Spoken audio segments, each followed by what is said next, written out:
یزدان خاکی سبزی روزگاران. باز از تولید یک سرود دلنشین در بخش ترنم شما را آشنا خواهیم کرد که از جانب دو سراینده جوان ظفر عبدالعلیمов و جهانگیر ظریفov با سبک و شیوه نو مهر وطن بیان خواهد گشت که با واسطه این سرود در این جشن فرخنده وحدت ملی جوانان را به سازندگی و بنیادکاری دعوت میکنند. چشم سران تاجیکستان. راستی وقتی این سرود رو به من رضالت روان کرد، من این سرود رو خواندم، همین در مصرع‌های سرود پیش چشمم زیبایی وطنمان آمد. سرزمینی پاک یزدان، خاک سبز روزگاران، آسمان پر ز باران، سبزه زاران تاجیکستان. سخن‌ها در حقیقت بسیار در سرزمین ما دخل دارند. همین هستی سرزمین ما در همین سرود است. تیاری بود با جشن استقلالیت، 25 سالگی استقلالیت. این سرود به فکرم که در همون وقت من فکر کردم که این پسند همگان میگردد. با جشن استقلالیت کمی دیر کردیم، با تیاری بینی با تیار شوی این سرود کمی دیر کردیم. بعدا من تصمیم گرفتم که همراه ظفر عبدالعلیمov همین سرود رو یک جا اجرا کنیم و در کنسرتی که ما همراه پدر برپا نموده بودیم در فیلارمونی دولتی جمهوری تاجیکستان به نام یک شریف جورایف، در همونجا با همراه برادرم ظفر یک جای این سرود رو سراییدیم. این سرود باید در عرفه تجلیل جشن 25 سالگی استقلالیت تولید می‌یافت، اما برای خوب بندوبست آن کمی دیگر وقت لازم بود تا آن را در یک سطح عالی تولید نمایند. ما از جهانگیر سوال کردیم از آنی که شما سرود را به ظفر پیشنهاد کردید با او پسند آمد یا نه؟ چنین پاسخ داد: ما همه وطن دوست هستیم و من 100% گفتن نمیتوانم که به ظفر این سرود معقول شد و یا نه.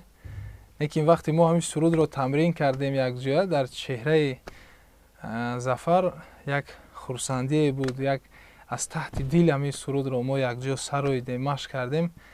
باوری دارم که معقول شد و باز میتوانید خودتون پرسید ظفر رو که همین سرود معقول شد و یا نه. با من این سرود سخت پسند اومد و هم حسیات وطن دوستی هم گویم بالا گرفت، هم سرود بنیاد خوب برآمده است. این سرود رو رضالت یک نفر شاعری که در ایران زمین زندگانی میکند این نفر نوشته است. نفری که یگان بار در تاجیکستان نبود، در سرزمین ما نبود، چون این سرود رو نوشته است. این علاقه احسان به این نفر. موضوع ترانه تاجیکستان بیشتر آبادی و منظره های زیبای کشور را در بر میگیرد و شخص را به خودآگاهی و یکدلی دعوت می نماید تا مردم شکرگزاری صلح و امنیت و آبادی این خاک و سرزمین باشند و هر کجای باشند به قدر و خاک این میهم برسند.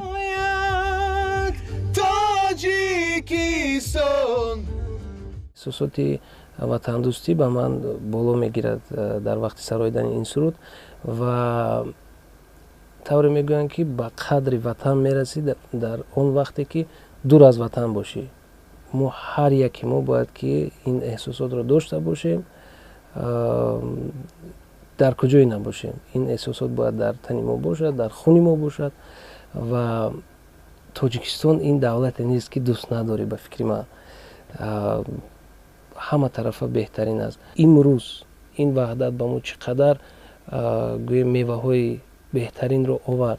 تاجیکستان آباد گشته است، علاقه گشته است. وقتی این سرود رو جوانان ما گوش میکنند باوری دارم که در قلبشون حسی وطن دوستی باز دوچند میشود، باز زیاد میشود و من اگر ذره همین حسی وطن دوستی رو در قلب جوانان حاضره اگر جا کنم من به نهایت خوشبخت میشوم. مضمون و متن والای بلندشهر این دو سراینده جوان را وادار ساخت تا ترانه را در عرفه جشن وحدت ملی روی کار بیارند که آنها را مست تنجی و آرامی کشور امیدوار گردانید تا همچون جوانان این سرزمین برای آینده درخشان کشورشان آرزوی نیک داشته باشند. متن سرود خیلی روان و دلنشین است. تصویرهای جالب و شنیدنی دارد و پیش از همه با آینده این ملت و سرزمین نیت‌های نکو آرزو می شود که آن را جوانان با یک حسیات بلند سرودند. چون امروز روزی وحدت است، روزی وحدت ملی، تمنیات من همین است که بگذار همیشه تاجیکستان عزیز ما همین خیلی آباد باشد. اگر دکتر چخیل میگویند با طبیبیش در هر یک هموطنان ما کمک رسونند، ما سرآیندگان حرکت میکنیم با سرودهایمان دل هموطنان عزیزمان رو شاد بگردانیم و تمنیات من همین است که بگذار همیشه هم خیلی آباد باشیم، همیشه هم خیلی یک دل باشیم، همیشه سرزمین عزیزمون آباد و زیبا باشد. روز وحدت این ایدی ملی ماست و شکر از آن که ما با این وحدتمون رسیدیم. هر یکی ما باید که قدر کنیم به قدر این روز رسیم. آن که دولت های هستند که تا حال به وحدت نرسیدند و شخصا من به قدر این چیز میرسم و از این رو سرودهای وطن دوستی رو زیادتر میکنم که برای که در دل همه شما تماشابینان عزیز من حس وطن دوستی رو زیادتر گردونم. دوستان همه شما رو با عید وحدت تبریک میگویم. به شما خانه آبادی، سربلندی و خوشی‌های زندگی رو تمنا دارم.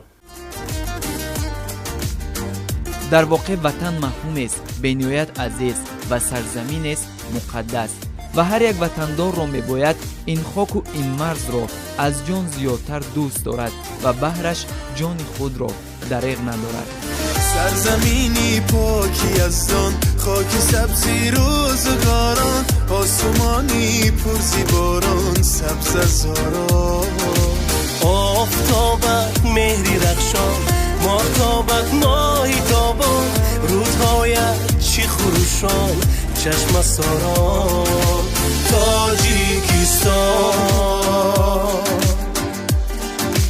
تاجیکستان، ای کشوری مهر و محبت، تاجیکستان، ای بزرگ ای بی‌نهایت، تاجیکستان، غزل و شعر و حکایت، تاجیکستان، ای وطن جانم فدایت، تاجیکستان، تاجیکستان، تاجیکستان.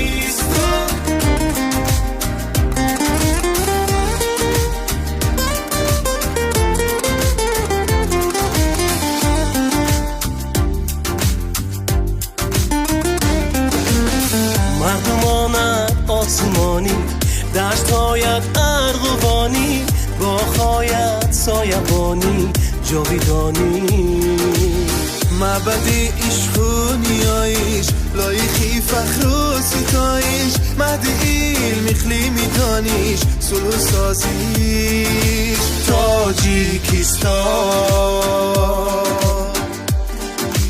تاجیکستان، ای کشوری مهر و محبت، تاجیکستان، ای بزرگ ای بی‌نهایت، تاجیکستان، غزل و شعر و حکایت، تاجیکستان، ای وطن جانم فدایت، تاجیکستان، ای کشوری مهر و محبت، تاجیکستان، ای بزرگ ای بی نهایت، تاجیکستان، غزل و شعر و حکایت، تاجیکستان، ای وطن جانم فدا.